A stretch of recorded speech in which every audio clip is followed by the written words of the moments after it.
Ayun, after 3 days ata, nakapag login na ako dito sa Steam. Alam ko na yung nagiging issue. Katulad nito, for example lang, test. Ngayon, kahit anong gawin natin na select dyan, kahit tama pa yan, kahit check yan, yung CAPTCHA palaging lumalabas. So, tinry ko na mag-clear ng browser history, lahat-lahat ng sinasabi sa YouTube. Tinry ko na. And still, ayan, ganyan pa din. Ilang araw na ako dito. Ngayon guys, nakapag-login ako. Hindi lumabas yung CAPTCHA.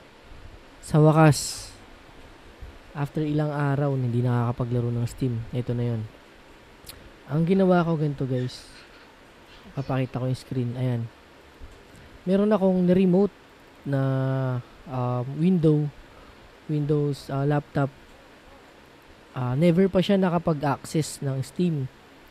So as in, totally wala pa. Hindi pa siya nakapaglaro, nakakapag-play, hindi pa nakapag-login. Totally talaga wala. Ngayon, tinry ko dun. Napag-isipan ko lang, baka lang.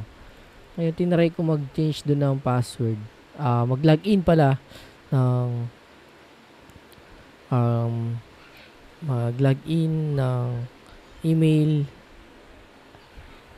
and mag-change ng password. Ayun, ito, nakapag-change ako ng password. So ngayon, alam ko na kung paano change ng password nang hindi lumalabas yung CAPTCHA. Ayun lang guys, ganoon na lang din gawin nyo. Sa mga, nakita ko kasi wala pa nakakasolve nito. Almost 100 times na sila, nakakabwisit talaga siya actually kasi yung account mo, di ba, hindi mo magamit. Ayun, ganyan yung gawin nyo. Kung meron kayong kakilala na hindi pa nakapag-access ng Steam, try nyo mag-change doon ng password. Ayun lang guys, thank you.